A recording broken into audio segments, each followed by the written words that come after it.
Halo Sobat Spoiler, bagaimana kabarnya? Tentunya Millers doakan baik-baik saja. Jumpa lagi di channel Sektor Spoiler.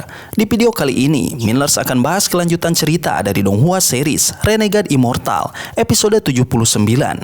Seperti biasa, Millers mau ingatkan lagi bagi Sobat Spoiler, karena video ini mengandung spoiler, Mimin sarankan untuk tonton dulu episode-episode sebelumnya, biar ngerti jalan ceritanya.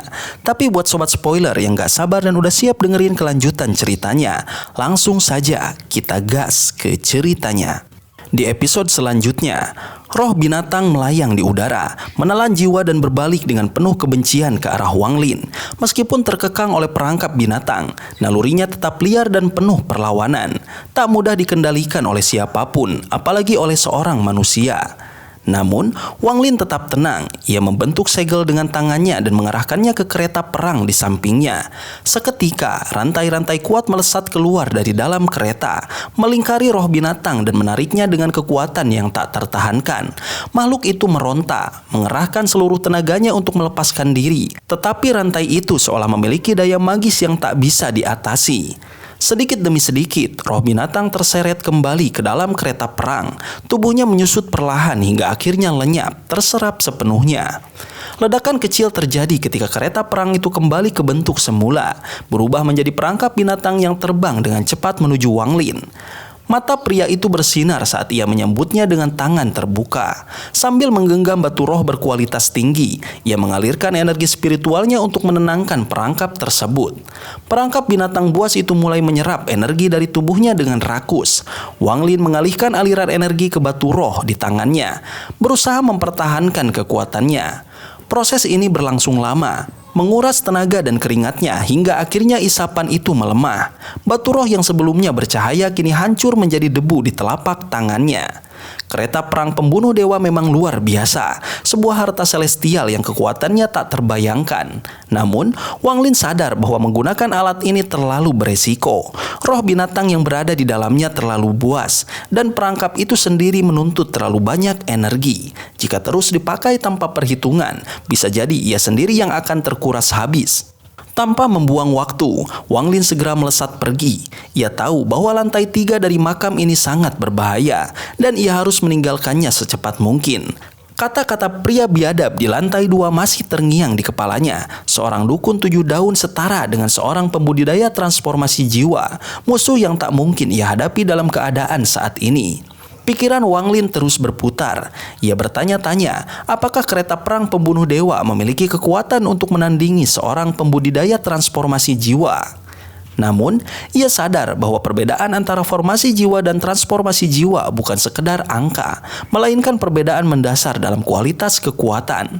Seorang pembudidaya transformasi jiwa memiliki energi spiritual yang telah berubah menjadi energi celestial, jauh lebih kuat daripada energi biasa. Yang lebih mengherankan, tak ada dukun 7 daun yang muncul saat pertempuran sengit terjadi di bawah pohon reinkarnasi. Wang Lin merenung, tetapi ia tak punya waktu untuk mencari tahu jawabannya. Kecepatannya meningkat, dan ketika ia mencapai pohon reinkarnasi, ia segera mulai memotongnya menjadi beberapa bagian kecil. Pohon itu tidak bisa dimasukkan ke dalam kantung penyimpanan secara utuh, tetapi dalam potongan-potongan kecil ternyata bisa. Setelah mengumpulkan cukup banyak potongan pohon, Wang Lin kembali melaju menuju pintu keluar lantai 3. Saat ia hampir tiba, tiba-tiba terdengar suara batuk dari kejauhan. Seorang lelaki tua dengan punggung bungkuk, tubuhnya dipenuhi tato misterius, perlahan mendekat. Wang Lin tak mau mengambil resiko. Tanpa ragu, ia masuk ke dalam terowongan menuju lantai 2. Namun, lelaki tua itu tak tinggal diam. Ia menyentuh gelang tulang binatang di pergelangan tangannya dan dalam sekejap, tubuhnya lenyap, hanya untuk muncul kembali di lantai 2. Dengan ekspresi terkejut, ia menyadari sesuatu. Keberadaan Wang Lin tiba-tiba menghilang. Lelaki tua itu mengerutkan dahi, menggunakan kekuatan spiritualnya untuk menyapu seluruh lantai 2, tetapi tetap tidak menemukan jejaknya. Waktu berlalu, setengah bulan kemudian, tak seorang pun meninggalkan makam abadi. Orang-orang yang mencoba melarikan diri ditangkap atau lenyap. Sementara itu, Wang Lin tetap bersembunyi di dalam manik misterius yang selama ini menjadi tempat perlindungannya. Ketika akhirnya ia muncul kembali, ia tak membuang waktu. Kecepatannya mencapai batas maksimal. Ia hanya memiliki satu tujuan, keluar dari tempat ini secepat mungkin. Sayangnya, ketika ia hampir mencapai terowongan menuju lantai pertama, sebuah tato emas muncul menyegel pintu keluar. Dari dalam tato itu, lelaki tua bungkuk muncul kembali. "Orang luar, aku sudah menunggumu," katanya sambil tersenyum dingin. Hanya dengan satu tatapan, Wang Lin merasakan tubuhnya seolah tertembus, terbaca sepenuhnya oleh pria tua itu. Tak ada jalan mundur. Jika ia bergerak sedikit saja, pria itu pasti akan membunuhnya. Wang Lin meraih perangkap binatang buas di pergelangan tangannya, bersiap menggunakan satu-satunya senjatanya. Namun, lelaki tua itu hanya terkekeh. Dengan suara tenang, ia mengungkapkan sesuatu yang mengejutkan. Ia tahu bahwa Wang Lin telah membunuh beberapa anggota klannya. Dengan kemampuan Wang Lin yang masih berada di tahap formasi jiwa, itu adalah prestasi yang luar biasa. Kini, lelaki tua itu hanya menginginkan satu hal, rahasia Wang Lin dalam menyembunyikan keberadaannya. Sebagai gantinya, ia menawarkan satu pilihan, menjadi boneka tato miliknya atau mati. Wang Lin tak menjawab. Sebagai balasan, ia menghunus pedang surgawinya dan menyerang. Lelaki tua itu hanya tersenyum, mengangkat jarinya, dan menciptakan tato yang dengan mudah menetralkan serangan Wang Lin. Pedang surgawi yang begitu kuat hanya meninggalkan goresan kecil di jarinya. Situasi semakin buruk. Wang Lin menyadari bahwa tak ada satupun senjatanya yang mampu menembus pertahanan lawannya. Dalam keputusasaan, ia mengeluarkan gulungan tua dari kantong penyimpanannya. Begitu gulungan itu muncul di tangannya, senyuman di wajah lelaki tua itu seketika menghilang. Untuk pertama kalinya, ekspresinya berubah serius, dan tangannya yang sebelumnya hendak menyerang tiba-tiba berhenti. Wang Lin menatapnya tajam. Ini adalah kesempatan terakhirnya. Wang Lin merasakan jeda dalam tekanan di sekitarnya. Tanpa ragu, ia segera berteleportasi, memanfaatkan kesempatan sekecil apapun untuk melarikan diri. Namun, pria tua yang mengejarnya segera menyadari pergerakannya dan tanpa pikir panjang, ia pun mengejar. Di dalam hatinya, Wang Lin menghela nafas. Meskipun telah lama memurnikan gulungan yang dimilikinya, ia masih belum memahami cara menggunakannya dengan benar. Awalnya, ia hampir saja membuangnya karena keputusasaan. Namun, reaksi pria tua itu terhadap gulungan tersebut memberinya kesempatan untuk kabur. Tanpa pikir panjang, Wang Lin memanfaatkan celah itu untuk melarikan diri. Terowongan ke lantai pertama sudah tertutup, meninggalkan hanya satu jalan yang tersedia. Meskipun penuh bahaya, Wang Lin lebih memilih menghadapi resiko daripada menunggu kematian. Ia mengayunkan pedang langitnya, menciptakan keretakan spasial yang menyeruak seperti mulut monster menganga. Tanpa ragu, ia melompat ke dalamnya, tepat sebelum pria tua itu tiba dan ikut masuk. Saat memasuki celah, angin kencang menghantam tubuh Wang Lin. Partikel kecil di dalam angin itu melukai tubuhnya, bahkan mengguncang jiwa asalnya. Dia sadar bahwa kehampaan ini berbahaya, namun tidak ada pilihan lain. Tempat ini gelap total, angin dinginnya mampu memadamkan jiwa asal. Tanpa membuang waktu, Wang Lin mengeluarkan kompas bintang dari kantongnya. Duduk di atasnya, ia segera terbang dengan kecepatan tinggi, menggunakan energi spiritualnya untuk menahan hawa dingin yang menggerogoti tubuhnya. Ini adalah alasan mengapa ia memilih melintasi keretakan spasial. Hanya di dalam kehampaan, ia bisa menggunakan kompas bintang untuk bergerak lebih cepat dan lepas dari kejaran pria tua itu. Di belakangnya, pria tua itu tetap tak tergoyahkan. Dengan tenang, ia berjalan di dalam kehampaan, melintasi jarak yang luar biasa hanya dengan beberapa langkah. Meski demikian, Wang Lin masih lebih cepat berkat kompas bintangnya. Pria tua itu mulai menyadari bahwa Wang Lin memiliki banyak harta berharga, dan tekadnya untuk menangkapnya semakin menguat. Perjalanan ini terasa aneh bagi Wang Lin. Selama beberapa hari, ia terus melaju tanpa melihat apapun. Hanya kehampaan tak berujung tanpa sedikit pun energi spiritual. Ia sadar, situasi ini tidak bisa dibiarkan berlarut-larut. Dengan cepat, Wang Lin mengeluarkan perangkap binatang buas. Seketika kereta perang muncul di atas kompas bintang. Ia menciptakan segel, mengaktifkan roh binatang yang tersegel di dalamnya. Roh itu langsung mengamuk, mencoba melahap Wang Lin, tetapi rantai dari kereta perang menahannya. Perlahan, paku-paku di kereta perang mulai memancarkan cahaya hitam yang terserap oleh roh binatang tersebut. Ketika pria tua itu akhirnya mengejar, Wang Lin menghentikan kompas bintangnya dan mengaktifkan kereta perang.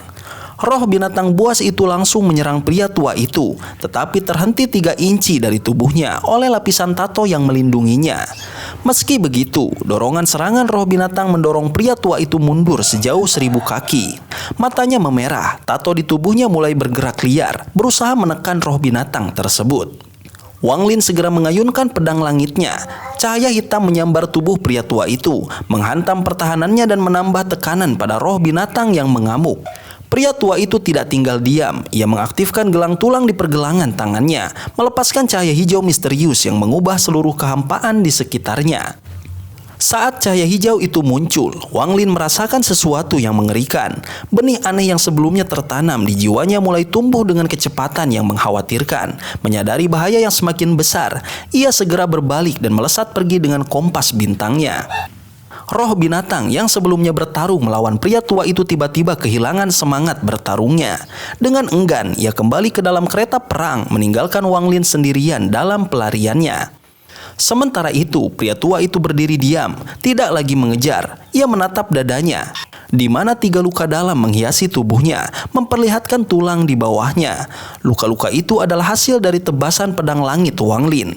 Dengan mata penuh niat membunuh, ia mengambil nafas dalam-dalam dan menyerap kembali tato yang dilepaskannya. Di atas kompas bintang, Wang Lin berusaha tetap sadar meskipun rasa sakit luar biasa menyiksanya. Tanaman aneh itu telah tumbuh hingga mencapai lehernya. Akar-akarnya menjalar ke seluruh tubuhnya. Namun, dengan sekuat tenaga, ia mempertahankan kesadarannya, terus mengendalikan kompas bintang untuk melarikan diri. Pria tua itu meski telah terluka, tetap tidak menyerah. Dengan langkah mantap, ia kembali mengejar Wang Lin, kali ini dengan tekad yang semakin membara. Tanaman di dahi Wang Lin tumbuh dengan cepat, merambat dan menutupi tubuhnya. Garis-garis hitam mulai muncul di punggung tangannya, membentuk pola seperti tato yang tampaknya berakar dalam dagingnya. Perlahan, tato itu menyebar, seolah memiliki nyawa sendiri. Rasa sakit menyengat wajah Wang Lin. Matanya terbuka tiba-tiba. Cahaya merah menyala dalam tatapannya. Dengan segenap kekuatan, ia membentuk segel untuk menenangkan dirinya. Meski sedikit kejernihan mulai muncul di matanya, tato di tubuhnya masih terus berdenyut. Kadang tampak, kadang menghilang seolah memiliki kehendak sendiri. Perlahan, ia menyadari bahwa tato ini bukan sekedar tanda di kulitnya, tetapi sesuatu yang lebih dalam. Jaring-jaring tato itu menjerat jiwa asalnya, menahannya dalam genggaman yang kuat. Apa yang tampak di permukaan hanyalah refleksi dari apa yang sebenarnya terjadi di dalam dirinya. Keadaan semakin pelik. Wang Lin berusaha menekan energi dari tato itu, menstabilkan aliran spiritualnya, lalu menyentuh kereta perang di sampingnya.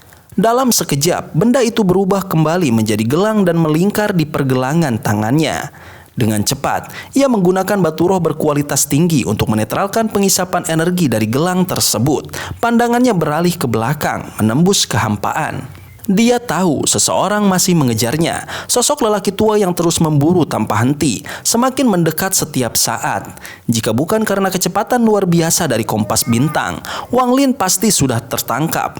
Namun, ini bukan sekedar pengejaran biasa. Ini adalah pertarungan ketahanan, sebuah perang gesekan antara dua kekuatan yang tak ingin mengalah. Sudah lebih dari sebulan, Wang Lin melarikan diri. Pengalaman ini mengingatkannya pada masa-masa di tahap pendirian yayasan, ketika ia juga pernah dikejar-kejar dengan kondisi yang sama. Saat itu, ia hanya mengandalkan sumber daya seadanya untuk bertahan hidup. Kini pun tak jauh berbeda. Sekuat apapun dia, persediaan pilnya tidak akan bertahan selamanya. Ketika itu terjadi, satu-satunya hasil yang menantinya adalah kematian. Tak ada pilihan lain, ia harus terus berlari. Seluruh harta yang dimilikinya tak berguna dalam menghadapi lawannya. Hanya ada satu benda yang mungkin bisa membantunya, sebuah gulungan kuno. Sayangnya, ia bahkan tak tahu bagaimana cara menggunakannya. Sementara itu, lelaki tua yang mengejarnya mulai merasa heran. Bagaimana mungkin seorang junior bisa bertahan sejauh ini, bahkan dengan harta luar biasa. Tetap saja harta itu membutuhkan energi spiritual untuk digunakan. Fakta bahwa Wang Lin masih mampu mempertahankan kecepatannya dalam waktu lama membuktikan bahwa ia bukanlah lawan biasa. Anak ini pasti berasal dari sekte besar, mungkin bahkan seorang murid Suzaku, gumam lelaki tua itu. Jika aku bisa menangkapnya dan menjadikannya boneka tato, itu akan menjadi keuntungan besar bagiku. Di tengah kehampaan yang luas dan gelap, Wang Lin terus mengendalikan kompas bintang. Namun, tiba-tiba tanaman di dahinya mulai bersinar. Tato di tubuhnya bergerak, menyebar lebih cepat. Dia tahu apa yang akan terjadi. Serangan tato kembali terjadi. Dengan fokus penuh, Wang Lin membagi pikirannya menjadi dua. Satu bagian untuk tetap mengendalikan kompas bintang, sementara bagian lainnya untuk menekan energi tato. Butuh waktu lama, tetapi akhirnya ia bisa membuka matanya kembali. Namun, tato itu kini semakin jelas, menyelimuti tangannya sepenuhnya. Jika seseorang melihatnya sekarang, mereka pasti mengira dia adalah bagian dari klan abadi yang terkutuk. Situasi ini semakin buruk. Tato itu bukan hanya mencengkram tubuhnya, tetapi juga telah menancap dalam jiwa asalnya. Jika terus begini, ia akan berubah menjadi boneka tato seperti yang pernah ia lihat di makam abadi. Makhluk dengan mata merah yang mengeluarkan aura menindas, tak lagi terlihat seperti manusia maupun hantu. Namun, di dalamnya hanya ada benda-benda yang diberikan oleh ketua sesepuh sekte mayat. Dan masalahnya, ia bahkan tidak tahu di mana dirinya berada saat ini. Bagaimana bisa ia meminta bantuan? Ia menarik napas panjang, menenangkan diri. Dalam 500 tahun perjalanan kultivasinya, ia telah menghadapi banyak situasi hidup dan mati. Ketika bahaya datang, ia harus tetap tenang.